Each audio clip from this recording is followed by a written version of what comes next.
अस्सलाम वालेकुम दोस्तों, क्या आप जानते हैं कि यहूदियों के जिस्मों से गंदी बदबू क्यों आती है और किस तरह 70,000 यहूदियों को मारकर दोबारा जिंदा किया गया था?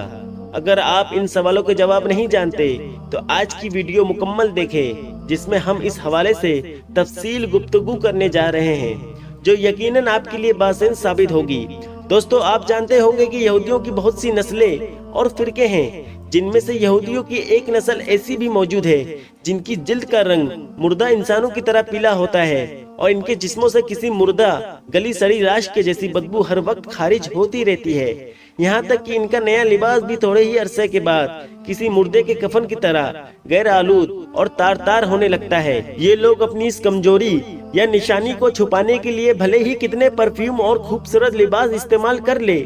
इनकी तीनों निशानियों में से किसी एक निशानी की वजह से पहचाने जाते हैं। ये लोगों में घुल मिल कर अपनी शिनाख्त छुपा लेते हैं, लेकिन अपनी इस मुस्तकिल शिनाख्त से उम्र भर पीछा नहीं छुड़ा सकते।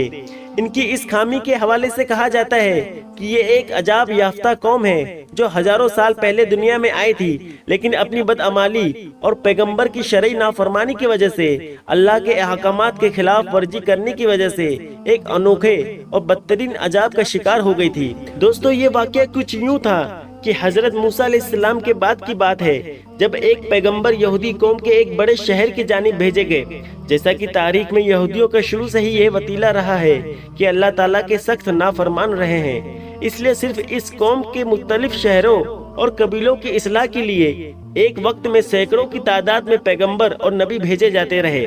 कहा जाता है कि इन पैगंबरों की कुल तादाद में से 90% पैगंबर यानी 1 लाख से जायद सिर्फ यहूदियों की तरफ भेजे गए थे। इसी तरह एक कौम की तरफ जिस शहर में एक पैगंबर को भेजा गया वो एक बड़ा शहर था जहां लाखों की तादाद में इंसान रहते थे। एक बार ऐसा हुआ कि पैगंबर ने अल्लाह के हुक्म से लोगों को इकट्ठा किया और नाफरमानों के एक लश्कर से जिहाद करने के लिए तैयार होने का हुक्म दिया। लेकिन जैसा कि यहूदी रुपये पैसे के लालची, दुनियादार और जंगो जदल से दूर रहने वाली कौम है, लिहाजा इन्होंने पैगंबर को वाजिब तौर पर इनकार भी नहीं किया और हाँ में जवाब भी नहीं दिया, लेकिन बहानेबाजियों से टाल मटोल करने लगे। उस वक्त के पैगंबर इनको रोजाना घरों में जा जाकर जिहाद की तैयारियों का हुक्म देते, लेकिन वो दुनियावी जिंदगी में इतना खो चुके थे कि मौत के तस्वुर से ही घबरा जाते थे। इस तरह वक्त गुजरता रहा और वो अल्लाह की तरफ से आने वाले इस हुक्म से बिल्कुल बेनियाज हो गए। लिहाजा इन पर अल्लाह की तरफ से अजाब लाने का फैसला किया गया। इन लोगों को अल्लाह के अजाब से बहुत डराया गया, लेकिन इनकी नाफरमानी जारी रही और फिर एक रोज इनमें ताउन की वबा फूट पड़ी और रोजाना दर्जनों अफराद मौत के मुंह में जाने लगे। इस कौम के चालाक और होशियार लोगों ने जब ये सूरत हाल को देखा तो उनको यकीन हो गया कि इनकी नाफरमानी की वजह से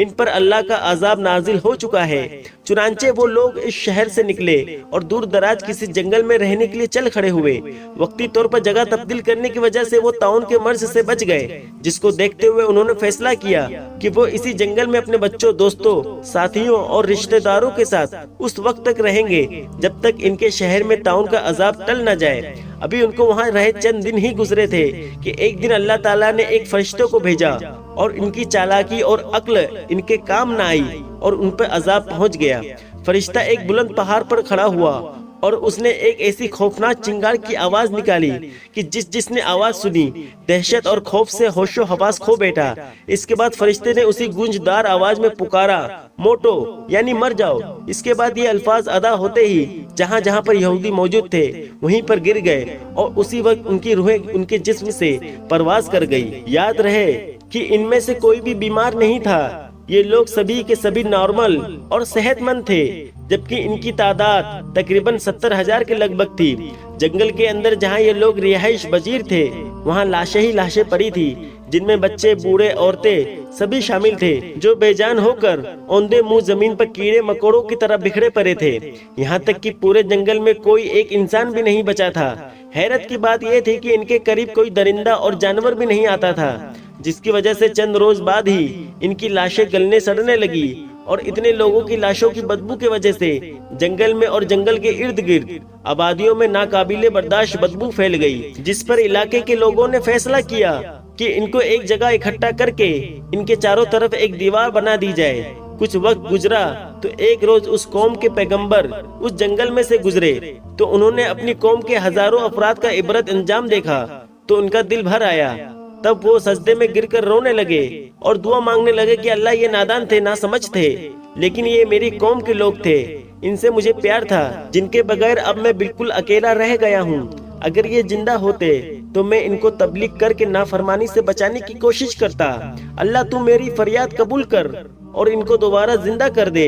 اس دعا کے بعد آپ کے پاس فرشتہ وحی لے کر آیا اور فرشتے نے کہا کہ پیغمبر اللہ فرماتا ہے کہ آپ ان کی لاشوں کو جن کی اب ہڈیاں بھی بگڑ چکی ہیں ان کو کہیے کہ ہڈیوں اللہ تم کو حکم دیتا ہے کہ تم ہر ایک انسان کے لیے جمع ہو جاؤ۔ لہٰذا آپ نے جب یہ الفاظ ہڈیوں کو مخاطب کر کے ادا کیے تو تنکوں کی طرح بکھری ہڈیاں ایک جگہ پر ایک مکمل ڈھانچے کی شکل میں اکٹھی ہونے لگی اور دیکھتے ہی دیکھتے ایک انسان کا ڈھانچہ دوسرے سے الگ ہو گیا۔ اس کے بعد پھر فرشتہ حاضر ہوا اور اللہ کا پیغام دیا کہ آپ ایک بار پھر ان سے کہہ دیجئے کہ اللہ تم کو حکم دے رہا ہے کہ تم اپنے ڈھانچوں پر گوشت پھیلا لو۔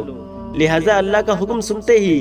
ہڈیوں پر گوشت جمع ہونے لگا اور جب سبھی 70,000 ڈھانچوں پر گوشت چڑھ گیا تو پھر فرشتے نے کہا کہ ایک بار پھر ان کو کہیے کہ اللہ حکم دے رہا ہے کہ تم سبھی کے سبھی زندہ ہو جاؤ۔ لہٰذا جیسے ہی پیغمبر نے حکم دیا تو سبھی لاشیں زندہ ہونے لگی۔ بے شک انسانی تاریخ کا انوکھا اور حیرت انگیز واقعہ تھا جب ایک دو نہیں بلکہ 70,000 انسان جو مر چکے تھے ایک بار پھر زندہ ہوئے، لیکن ان کی عذاب کی نشانی کے طور پر ان میں ایک تبدیلی آ چکی تھی جس کے آثار آج بھی موجود ہیں، اور وہ تبدیلی یہ تھی کہ ان کا جلد کا رنگ کسی مردہ انسان کی لاش کی طرح پیلا اور زرد ہو چکا تھا۔ جس طرح 10-15 دن کے بعد کسی لاش کے جسم کا سارا خون خشک ہو چکا ہوتا ہے اور خون کے بغیر جلد بالکل پیلی پڑ چکی ہوتی ہے، لہٰذا ان انسانوں کے جلد کا رنگ ایسے ہی پیلا ہو چکا تھا، لیکن وہ صحت مند اور زندہ تھے۔